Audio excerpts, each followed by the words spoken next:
Visakha steel plant ప్రైవేటీకరణకు వ్యతిరేకంగా APCC అధ్యక్షురాలు వైఎస్ షర్మిల నిరవధిక నిరాహార దీక్ష చేపట్టారు. కూర్మన్నపాలెం కూడలిలో ఉక్కు పరిరక్షణ పోరాట కమిటీ చేపట్టిన దీక్షా శిబిరాన్ని సందర్శించి గతంలో తాను ప్రకటించిన మాదిరిగా దీక్షకు దిగారు. ఈ సందర్భంగా వైఎస్ షర్మిల మాట్లాడుతూ తొలగించిన 2000 మంది కాంట్రాక్ట్ కార్మికులను తక్షణం విధుల్లోకి తీసుకోవాలని ఆమె డిమాండ్ చేస్తున్నారు. మొన్నటికి మొన్న 11,000 కోట్ల రూపాయల ప్యాకేజ్ విడుదల చేస్తున్నామని చెప్పారు. 8,000 కోట్ల రూపాయలు ఇచ్చారట. ఆ 8,000 కోట్ల రూపాయలు ఇచ్చింది ఒక్క రూపాయి కూడా ప్రాజెక్టు కోసం, స్టీల్ ఫ్యాక్టరీ కోసం వాడింది లేదు. ఒక్క రూపాయి కూడా ఉత్పత్తి పెంచుకోవడానికి కానీ, ఎక్స్పాన్షన్ కానీ, కార్మికుల జీతాలు ఇవ్వడానికి కానీ, వాళ్ళ వెల్ఫేర్ కానీ ఒక్క రూపాయి కూడా ఇచ్చింది లేదు. 11,000 కోట్ల రూపాయలు 8,000 కోట్ల రూపాయలు వచ్చిన అర్ధ గంటలోనే అప్పులు తీర్చడానికి వెళ్ళిపోయింది.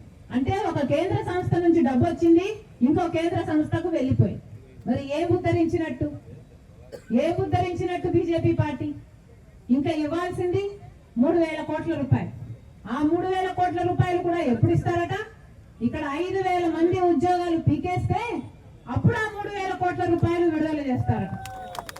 ఇది ఎక్కడి న్యాయం అని అడుగుతున్నాం.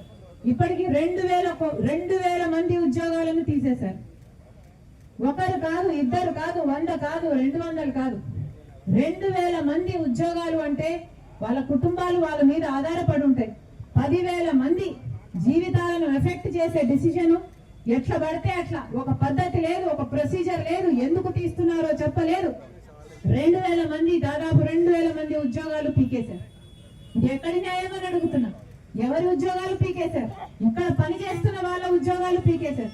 ఇందాక ఒక అన్న చెప్తూ మాట్లాడారు, మేము భూములు ఇచ్చాము, ఇక్కడ మా పూర్వీకులు భూములు ఇచ్చారు, ఇక్కడ మా బ్రతుకులను ఇచ్చాము ఈ ఫ్యాక్టరీకి, మా రక్తాన్ని ఇచ్చాము ఈ ఫ్యాక్టరీకి. కానీ ఈ రోజు మాకేం చేస్తుంది ప్రభుత్వం అంటే, ఇదే భూమి మీద కన్నేసి మమ్మల్ని ఉద్యోగాల నుంచి తీసేసి ఈ భూమిని అదాని లాంటి వాళ్ళ కట్టబెట్టాలని చూస్తుంది. ఇది అన్యాయం కాకపోతే దీన్ని ఏమనాలి? ఈ నాయకులు ఛాతిలో ఉన్నది గుండెనా బండనా? ఏమనాలి వీళ్ళని? మానవత్వం ఉంది అనుకోవాలనా? 2,000 మంది ఉద్యోగాలను తీసేశారు. ఇక రాబోయే 2-3 నెలల్లో ఇంకో 3,000 మంది ఉద్యోగాలు తీసేస్తారట. ఈ 5,000 మంది ఉద్యోగాలు తీయకపోతే అసలు ఆ 3,000 కోట్ల రూపాయలు ఇవ్వరట. ఎవరు డిసైడ్ చేశారండి? ఎవరు హక్కు ఇచ్చారు మీకు? అసలు చంద్రబాబు గారిని కూడా ప్రశ్నిస్తున్నాం.